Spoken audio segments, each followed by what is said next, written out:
YouTube, welcome back to Wtf Rc Cars.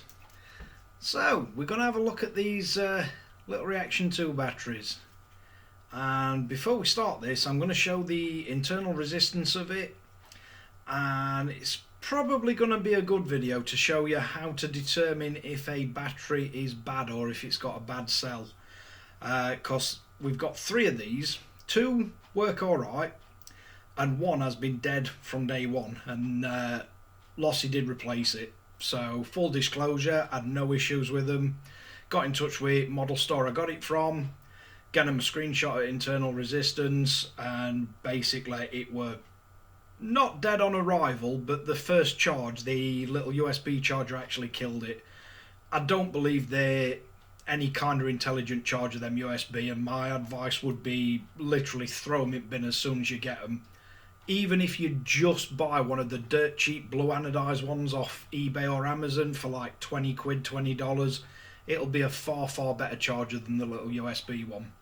But let's have a good look, and we'll run it through a charge cycle, full discharge, and we'll see how these perform. Right, so we'll start with the top battery first on channel A. That's the faulty one. As you can see, it held less capacity than the others, only slightly, but it was less, and it took a bit of a weird cycle to balance it at the end.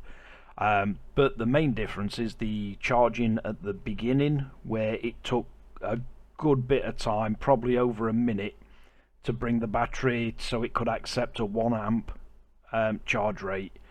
And the second and third one, so channels B and C, they're both perfectly good cells. So if you see this kind of behaviour on any of your batteries where the charger doesn't like to start charging it at the set amps straight away, a little bit of sort of ramp up is usually normal. Not most modern chargers will do like a soft start, and they'll just slowly bring it up to the amp that you've got it set at. But if you get really weird behaviour like the one on channel A, it's a good idea you've got a bit of an iffy cell.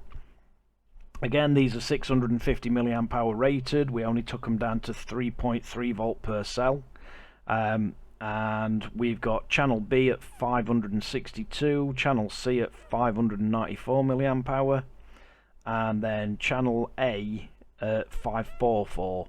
So the actual charge capacity wouldn't really alert you to much. It's not that far down. But let's move on and have a look at the discharge cycle. Right, so discharge cycle, quite a different story. So all 3 batteries start off the same, they're all set the same, and you can see that channel A, once it gets past just over 1,000 seconds, it really starts acting weird. You see a drop off in voltage, and then basically what happens, the charger sees that the voltage has dropped and one cell's really dropping. It then drops the amp rate, and then the voltage goes back up. So the blue line, it dips and then comes back up, and it puts it on like a really low discharge and tries to balance the cells off towards the end of the discharge cycle. It did actually manage to finish, but if you look at the cell 1, 3.26, just below where we'd actually like it to cut off, and cell 2, 2.87, which is way below, and it did only discharge to 418 milliamp hour. Again, the one on channel B and C, if you watch them where the ampage crosses over, where the red line crosses the blue, you'll see it drops again on voltage, but that's the slight drop that we would expect as it ramps the ampage up on the battery. Again, both those cells 575 milliamp hour each, and the cells were pretty close to what we wanted, 3.3. This screenshot took probably a couple of minutes after they'd finished, so the cells do rebound back up because you get voltage drop when you put a load on a cell. But it cut them both off at 3.3, and they're pretty close, the cells at the end of it. They are quite small, cheap batteries, so it's kind of what we expect. But the graph at the top will show you what a really bad battery looks like, and this is the reason why.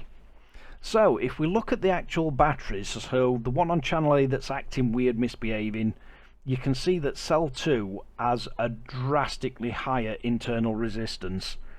And this is basically down to the original USB charger. It said it had charged and it only charged cell 1. It didn't even attempt to charge cell 2. So when we put the battery in the RC and drove it, it dragged cell 2 right down to 0 volts.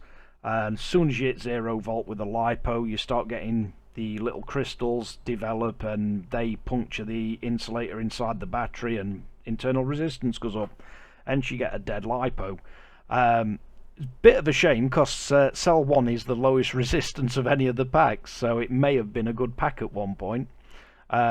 The internal resistance on these are quite high, but they are cheap batteries and they're not rated as high power, so it's to be expected. Again, with internal resistance, you're looking for a lowest number as possible, but also important that they're quite well balanced. If you've got one cell that's massively higher than the other, you'll notice that one cell gets red hot when it's draining and it's more likely to puff and more likely to cause problems with it. But yeah, hopefully this will give you guys some idea of what these reaction 2 batteries are like, and also some idea of what to look for with a potentially iffy or faulty battery. Right, let's get to the conclusion. Right, so conclusion time. We run all 3 of these through the same test, and as you can see, the internal resistance, even on the good packs, is quite high and it's all over the place. Basically on a battery, you're looking for the internal resistance to be as low as possible, but at least if they can't get them low, get them the same. And these batteries are pretty poor. They do serve the purpose, but I wouldn't advise anyone to buy one of these as an optional extra battery. There are far better batteries out there, and usually they're cheaper as well. But that tends to be what you find with a lot of these branded up batteries, especially on the smaller RCs. I think the internal resistance on this one, which is the worst, is well over 200. And the other ones are around the 70-80ish mark, the good batteries, which is pretty high compared to most other batteries I've got. I will start adding the internal resistance because it is important in the battery tests. But yeah, they serve the purpose, but even a good one's not really a good one. I think the most it charged to was around 550, maybe just below 6. So capacity wise, not bad, but out of 3, 1 dead on arrival, and you can see in the charge and discharge charts which the dead one was. And if you do get a battery like this that you are concerned about, stick it on your charger if it's got internal resistance. If one of the cells is really high compared to the rest, it's a good indicator that that cell is dead. But thanks again for watching WTF Rc Cars. If you like this kind of video, like and subscribe. Don't forget to share to friends and family or anybody else that you think might find this useful. And I'll catch you guys again in the next one.